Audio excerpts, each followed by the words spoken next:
Friends, आज के ये वीडियो का सब्जेक्ट थोड़ा कंट्रोवर्शियल है। क्या डायबिटीज क्रोनिक प्रोग्रेसिव इलनेस है? क्या ये लाइफ टाइम रहने वाली है या इसे ठीक किया जा सकता है?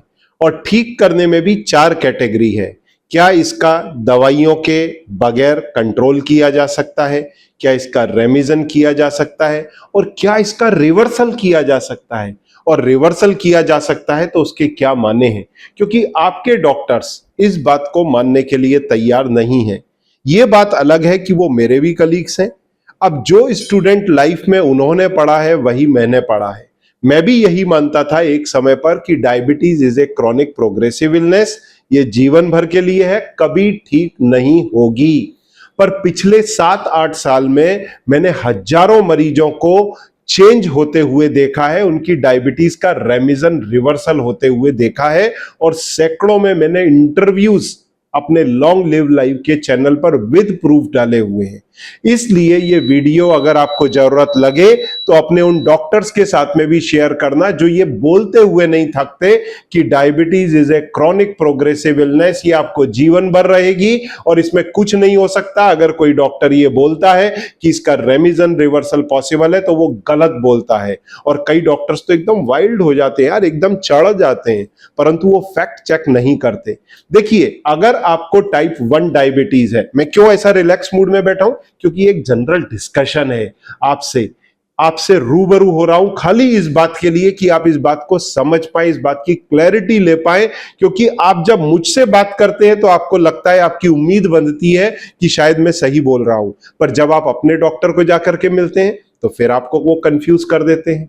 दरअसल टाइप 1 डायबिटीज कभी आपकी ठीक नहीं होगी, वो नॉन रिवर्सेबल है, उसका रेमिशन पॉसिबल ही नहीं है, रिवर्सल तो कोई संभावना ही नहीं है। क्यों? क्योंकि आपके बॉडी में जो पेनक्रियाज है वहां बीटा सेल खत्म हो गए हैं, पेनक्रियाज से इंसुलिन बन नहीं रहा, तो आपको इंजेक्टेबल लेना पड़ेगा। अब मैं जो इंजेक्टेबल की लिमिट देता हूं वो देता हूं 20 से 30 इंटरनेशनल यूनिट। अगर आपका डाइट सही है तो टाइप 1 डायबिटीज वाला 20 से 30 इंटरनेशनल यूनिट में अपना दिन अच्छे से निकाल सकता है, शुगर कंट्रोल रह सकती है। परंतु मोडी टाइप डायबिटीज है जो कि आपके जेनेटिकली इन्फ्लुएंस्ड है, वो भी आपकी रिवर्स होगी, इसकी कोई गारंटी नहीं है। दवाइयों के बिना या दवाइयों के साथ आपकी लाइफ ठीक ठाक रह सकती है अगर आप डाइट को फॉलो करें। पर 90% लोगों में डायबिटीज को रिवर्स किया जा सकता है, जिनको खास तौर से टाइप 2 डायबिटीज है। पर क्या ये सभी 90% कर पाएंगे? कोई गारंटी नहीं। क्यों? क्योंकि उनको ये डिपेंड करता है कि वो कितने अच्छे से कन्विंस्ड है कि diabetes is a reversible problem. तो उनको जितना अच्छा कॉन्फिडेंस होगा, अपने मन के ऊपर कंट्रोल होगा, अपनी डाइट पर कंट्रोल होगा, डाइट की जानकारी होगी, उतने ही अधिक लोग इसका रेमिशन रिवर्सल कर पाएंगे। जैसे अगर कोई इंसान मोटा हो गया तो वो दोबारा पतला हो सकता है डाइट फॉलो करके, पर पतला होने के बाद फिर वो अपना कंट्रोल छोड़ देगा तो फिर मोटा हो जाएगा। कुछ वैसा ही हाल टाइप 2 डायबिटीज का है। अगर आपकी डाइट गलत है तो आप टाइप 2 डायबिटिक हो जाएंगे, आपकी ब्लड ग्लूकोज बढ़ने लगेगी। अब जब आप टाइप 2 डायबिटिक होते हैं तो डॉक्टर क्या करते हैं? डॉक्टर अगेंस्ट नेचर काम कर रहे हैं। यह बात हालांकि मुझे कहनी नहीं चाहिए पर यह फैक्ट है। हम अगेंस्ट नेचर आपका ट्रीटमेंट कर रहे हैं। नेचर क्या है डायबिटीज का? डायबिटीज का नेचर यह है कि आपके बॉडी के सेल नेगेटिव डिनाइल मोड में है। वो बोल रहे हैं मुझे ग्लूकोज भी नहीं चाहिए और बढ़ा हुआ इंसुलिन भी मेरे को टॉलरेबल नहीं है, मैं रेजिस्टेंस में हूं। इसलिए जब वो सेल्स इस ग्लूकोज को अपने अंदर नहीं लेते तो ब्लड के अंदर पड़ा पड़ा ये ग्लूकोज बढ़ने लगता है। That is called diabetes. तो ये जब डायबिटीज होती है शुगर बढ़ने लगती है। अब डॉक्टर्स क्या करते हैं? इस नेचर के विपरीत जाकर के आपको मेटफॉर्मिन जैसी दवाई देते हैं। वो दवाई इस सेल को 8 घंटे के लिए या 24 घंटे के लिए सेंसिटिव कर देती है। किसके लिए? ग्लूकोज के लिए, इंसुलिन के लिए। तो ये ग्लूकोज सेल में जाने लगता है। सेल क्यों रेजिस्टेंट हुए थे? क्योंकि बड़ी मात्रा में आप उसमें ग्लूकोज पेलते रहे हो पिछले 10-15 साल से। बड़ी मात्रा में इंसुलिन बना रहा है उस जगह। एक उदाहरण देता हूं। आपका कोई मित्र है, आपके घर रोज आके बैठ जाता है, आप क्या करेंगे? घर वालों को बोल देंगे, वो जब आए बोल देना भाई नहीं है साहब। तो क्यों हुआ ऐसा? क्योंकि उस मित्र के प्रति आप रेजिस्टेंट हो गए। वही हाल आपके सेल की है। अब कोई झूठ बोल करके आ जाए आपके घर, आए तो दूसरा बंदा और साथ में धीरे से दोस्त को घुसा दे, तो आप वायलेंट हो जाएंगे। यही काम आप दवाइयों के माध्यम से कर रहे हैं। पर क्यों करना पड़ रहा है? क्योंकि खून में शुगर बढ़ रहा है। खून में अगर शुगर बढ़ेगा तो वो और भी गलत है। कायदे से आपको अपनी डाइट ठीक करनी चाहिए थी। तो डॉक्टर्स आपको दवाइयां दे करके किसी तरह से इंसुलिन सेंसिटिविटी रीगेन करते हैं।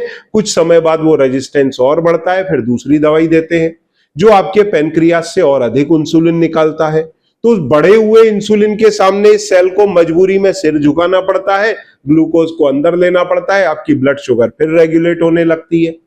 फिर जब इन दो चीजों से भी काम नहीं बनता तो डॉक्टर ऐसी दवाई देते हैं जिससे आपके सुसु में शुगर चली जाए या फिर आपके संडास में शुगर चली जाए, तो ऐसी दवाइयां देने लगते हैं।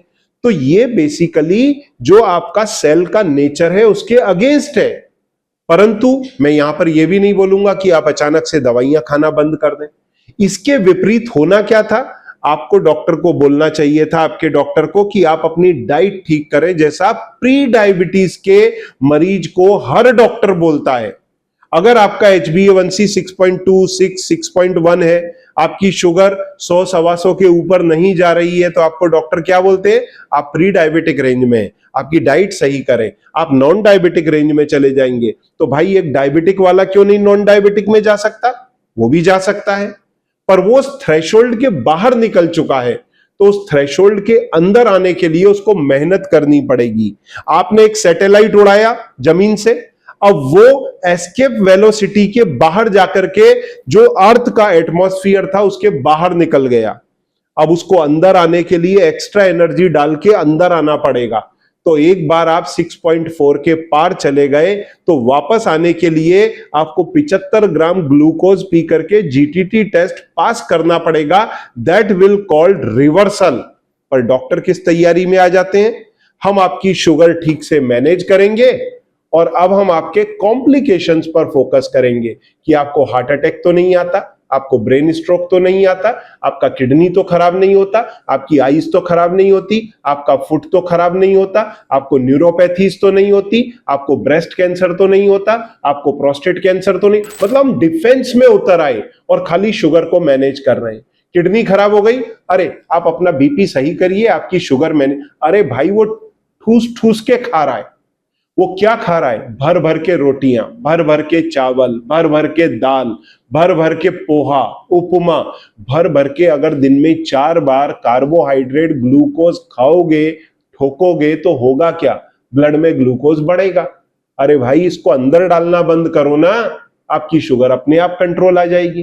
तो डायबिटीज का इलाज खाली दवाइयां नहीं है, डायबिटीज का इलाज डाइट भी है। तो उसको भी 4 स्टेप के अंदर फॉलो किया जाता है, जो आपके डॉक्टर्स को पता नहीं है, इसलिए वो बोलते हैं कि ये तो मिथ है, फ्रॉड है। ये मिथ और फ्रॉड नहीं है। अगर आप अपनी डाइट में कार्ब कंट्रोल कर लेते हैं तो दवाइयों के साथ में पहले आपकी शुगर कंट्रोल आती है। देखिए होता क्या है, आप दवाइयां बड़ी मात्रा में ले रहे हैं, इंसुलिन लगा रहे हैं, गोलियां 6-6 8-8 ले रहे हैं, शुगर 200 है, 300 है। अब जब आप डाइट में कार्बोहाइड्रेट घटा दिए तो क्या होगा? दवाई के साथ शुगर कंट्रोल आ गई। फास्टिंग में 100-110, खाना खाने के बाद 140 के नीचे। धीरे धीरे आपकी दवाइयां बंद होने लगती हैं। दवाइयां बंद हुई, बिना दवाइयों के आपकी शुगर कंट्रोल आ गई। HbA1c कितना आ गया? 6.5 6.6।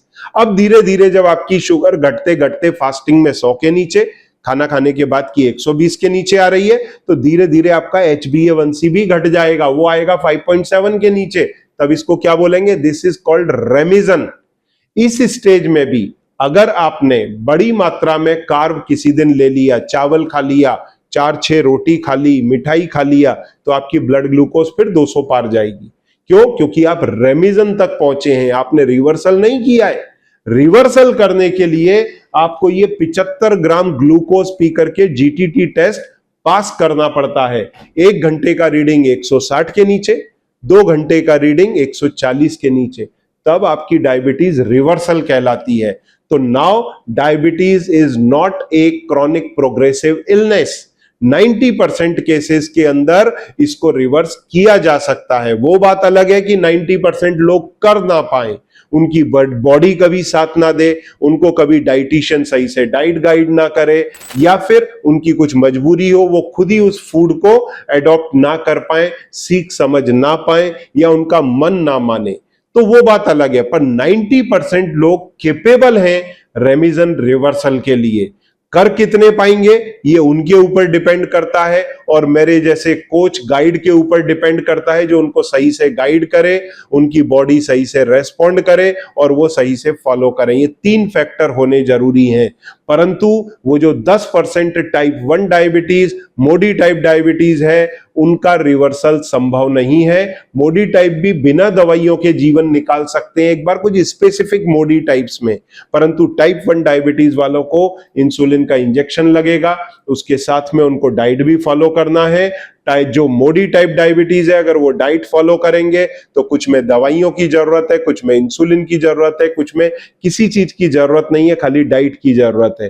परंतु जो टाइप 2 वाले हैं वो अपनी डायबिटीज का ना सिर्फ डाइट से कंट्रोल बल्कि रेमिजन और रिवर्सल भी कर सकते हैं। तो डायबिटीज अब क्रोनिक प्रोग्रेसिव इलनेस नहीं है, इसका रेमिजन रिवर्सल किया जा सकता है। और ध्यान रहे, टाइप 2 डायबिटीज के केसेस में जो आपके बीटा सेल हैं वो कई बार डेड नहीं होते, वो प्रोजेनेटर सेल्स में कन्वर्ट हो जाते हैं। मतलब जिस स्टेज से वो आए थे उधर ही चले जाते हैं, न्यूट्रलाइज हो जाते हैं।